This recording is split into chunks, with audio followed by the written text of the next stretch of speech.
Welcome to this episode of the Red Mic Podcast. I am going to do something different on this podcast today.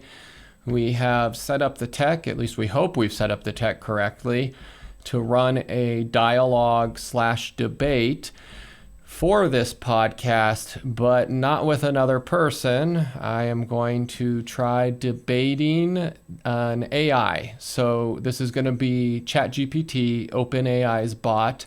There is an audio feature, and you can tell it that you would like it to argue with you from a certain perspective, like a skeptic. You could pick another religion.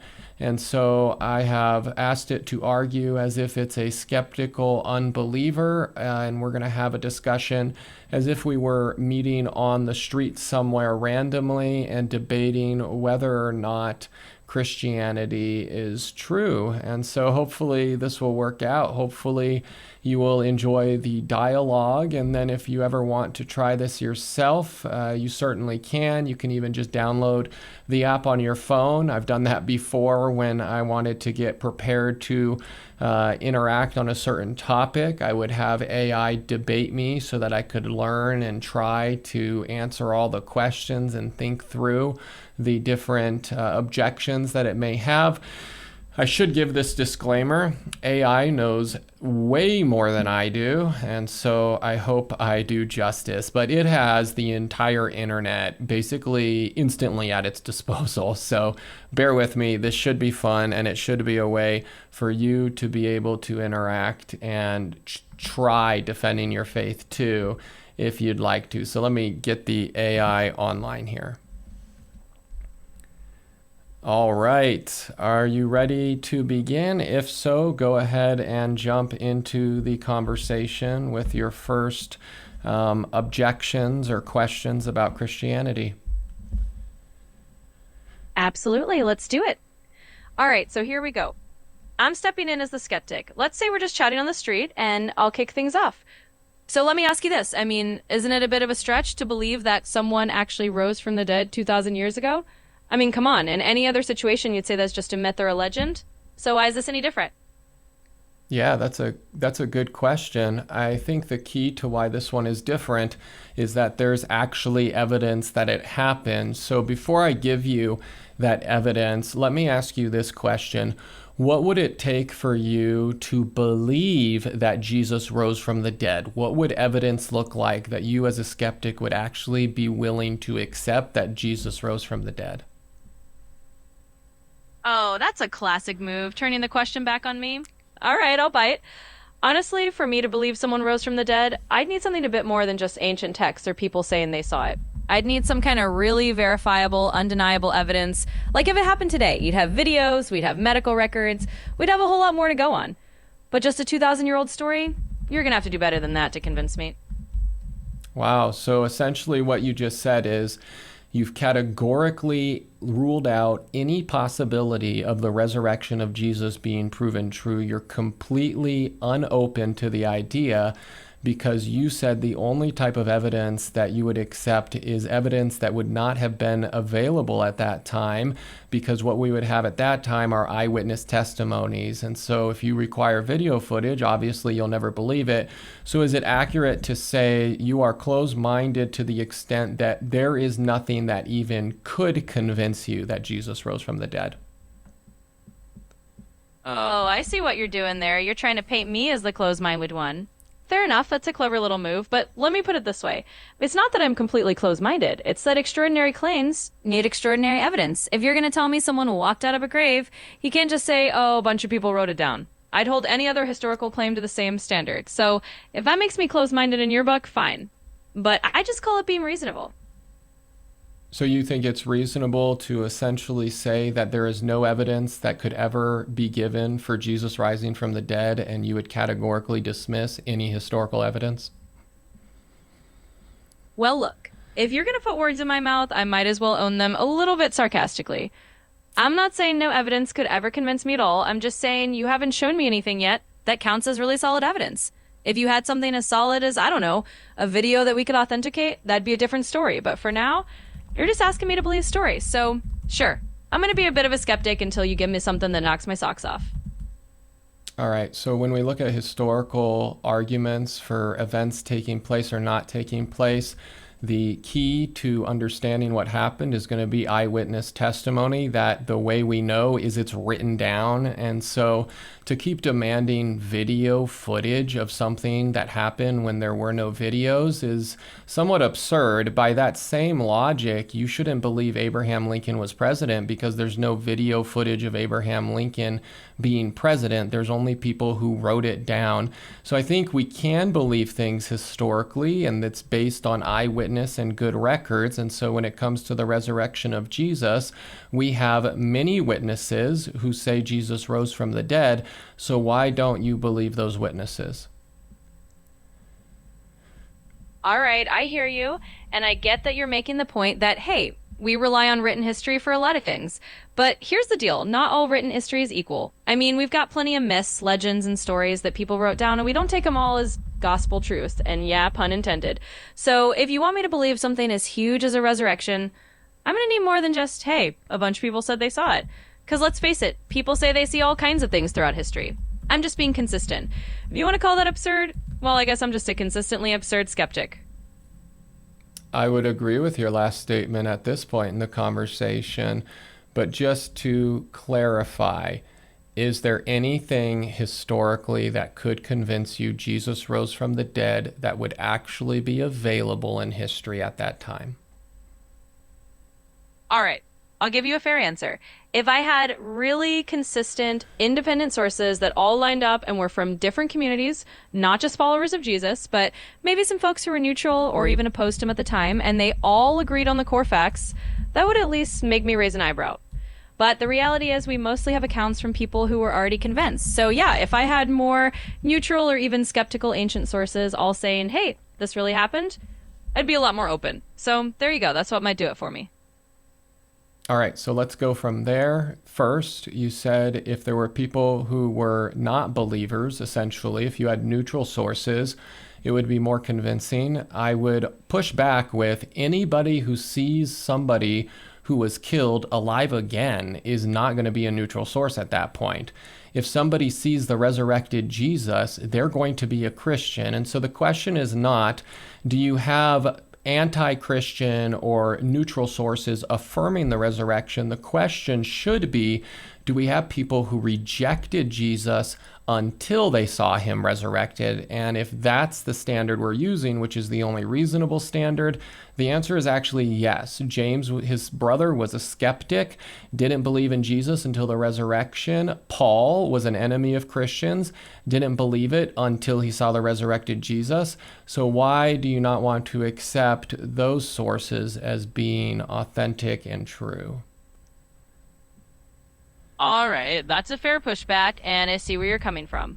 But let me just toss this back at you with a bit of that sarcastic flair you wanted. You're basically telling me that the only people who can confirm this are people who ended up joining the team, right? It's a bit like saying, well, everyone who really saw it became a fan. So from my side of the fence, it still kind of looks like you're asking me to trust insiders. And sure, maybe they were convinced, maybe they had a real experience, but from where I'm standing, I'd still like a little more than just people who ended up on the winning team to tell me that it really happened. So yeah, I get your point, but I'm still going to hold out for a bit more than that. What do you think is a better explanation of the historical data and the claims that Jesus rose from the dead, if not that he rose from the dead? Because my understanding is skepticism ought to believe that which is most likely true. And it seems at this point, the strongest historical case is that Jesus actually rose from the dead. Again, we have people who were enemies of Christianity, like Paul, who converted. He ends up on the winning team, but he doesn't start on the winning team. Same would be the case for James.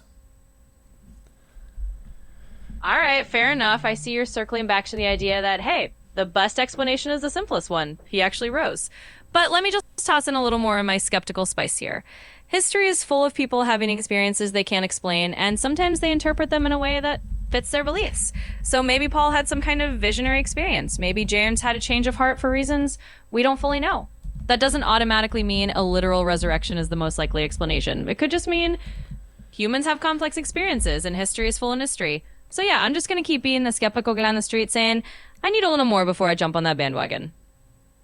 Yeah, that's fine. So, first, you didn't actually give me an alternate theory that's anywhere near comprehensive, but let me go to what you said. Maybe Paul had a vision. So, you're claiming that all of the apostles had the same vision, that years later, Paul had the same vision, that the skeptic James had the same vision, that as Paul records, over 500 witnesses at one time had the same vision. You're just saying that everybody has this hallucination or vision of the exact same thing. Do you have any scientific studies to support that that's something that really happens?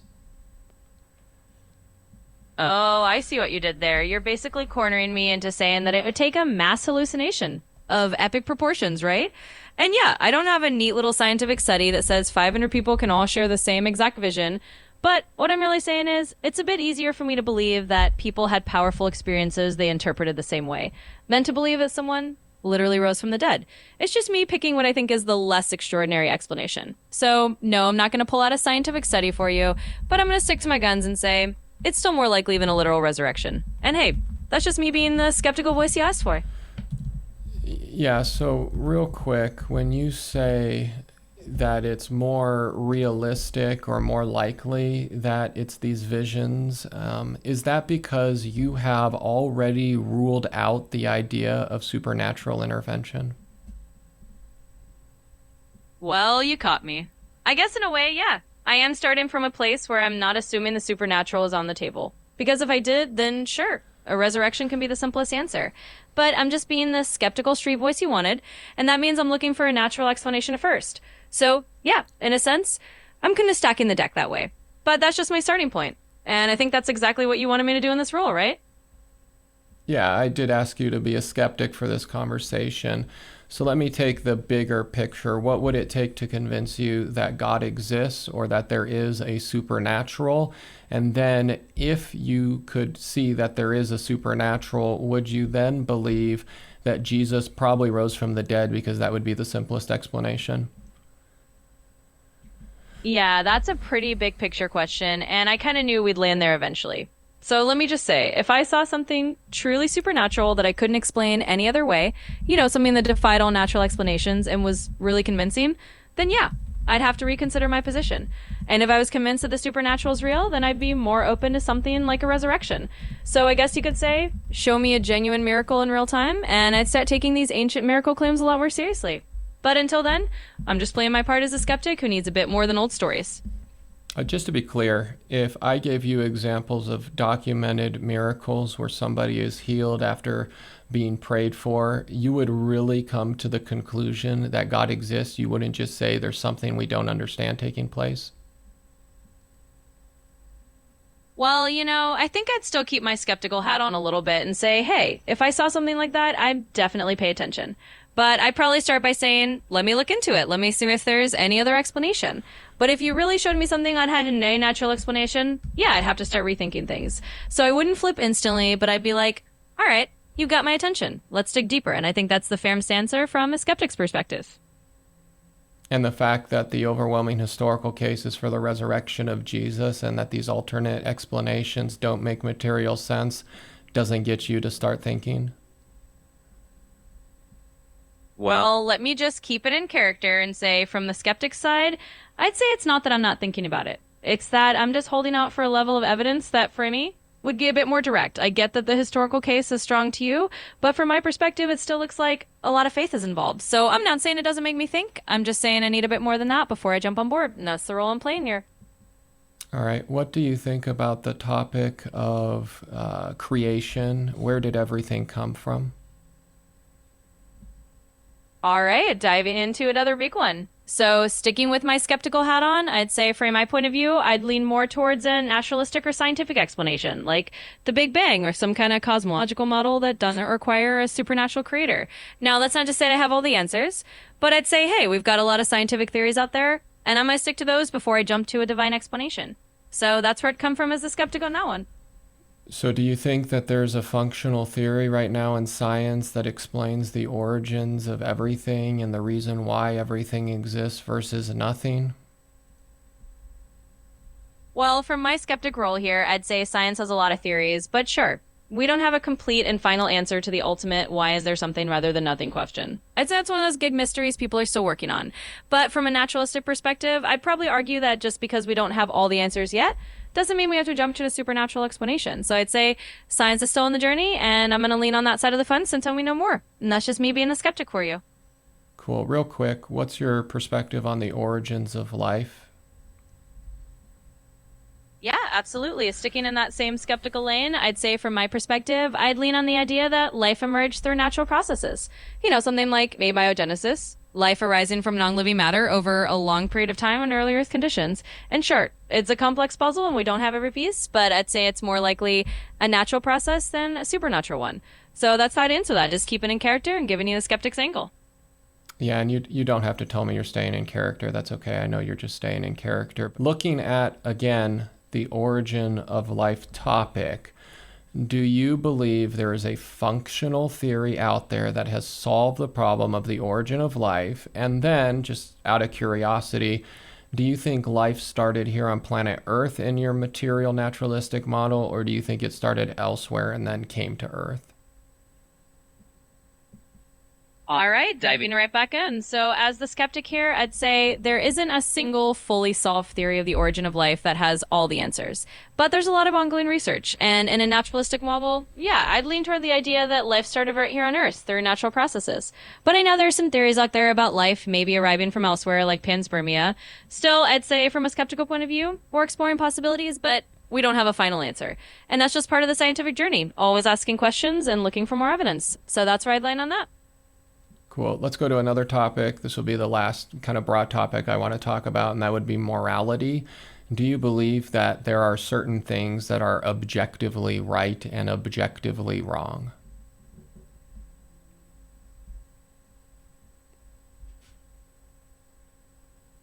Absolutely. Let's dive into that last big one. So from my skeptic character's perspective, I'd probably say that I lean more towards morality being a human construct, something that we develop as societies and cultures to help us live together. So I wouldn't say there's an objective moral law there. I'd say it's more about what we agree on as humans to get along. And that's just me giving you that naturalistic viewpoint. So from this role, I'd say morality is something we create rather than something that's handed down objectively. And that's where I'd land on that topic. All right. And again, you don't have to tell me you're coming from a skeptical point of view. I do know that. You can stay in character. Looking at the topic of morality, would that logically mean that if the whole world agreed with what Hitler did, that it would be right? Got it. I'll just stay fully in character then. So from that angle, yeah, it's a tough question, but logically, if you say morality is just a social construct, then you'd have to admit that if everyone agreed on something, even something horrible, it would be considered right by that standard. And I know that's a really uncomfortable conclusion, but that's kind of the tricky part of a purely subjective morality. So that's where I'd have to go with that, just staying in a skeptic role. Now, do you think that people have a innate sense of right and wrong that tells them that the Holocaust was evil? So absolutely, from that perspective, I'd say people definitely have a kind of innate moral intuition. Even if I'm playing the skeptic, I'd have to admit that humans do seem to have a sense of right and wrong that goes beyond just what society says. So yeah, even if I'm saying morality is a construct, I'd still acknowledge that we all seem to have some kind of built-in moral compass that tells us something like the Holocaust is just fundamentally wrong. So I'd say that's a fair point to bring up. All right, so let me try to wrap it all together as we conclude this conversation. Here's going to be my main point. You look at the resurrection, you reject it because you want evidence that actually wouldn't exist at the time. You say it's a supernatural claim, and however improbable it is that a bunch of people have these hallucinations and visions, that's where you have to end up because you presuppose God does not exist and cannot intervene. You look at the origins of the universe and you say, well, we don't really have it solved yet. We're not quite sure how, but maybe we will. You look at the origins of life and it's similar. You don't know, but maybe one day you will. You look at morality and you see that people tend to understand right and wrong as if it is objective. You just can't say that. So at what point do you just say Christianity gives a better picture overall of how we understand reality? Yeah, that's a pretty good summary and a solid challenge to wrap it up with.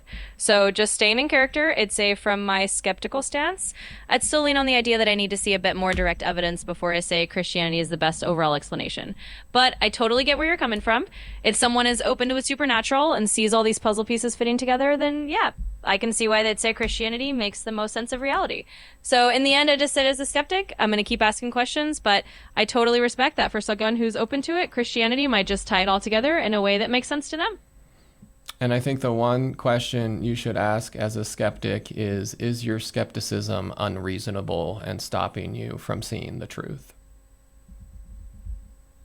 Yeah, that's a really fair and kind of thoughtful question to end on. And I think if I were the skeptic, I'd have to at least consider that. You know, is my skepticism just a little too rigid? Is it keeping me from seeing something that might actually be true? So I think that's a good note to end on, just for me to say in character, yeah, maybe I should keep my mind a little bit open and not let the skepticism become its own kind of barrier. And I think that's a good place to wrap it up. All right. Well, we'll end the conversation there.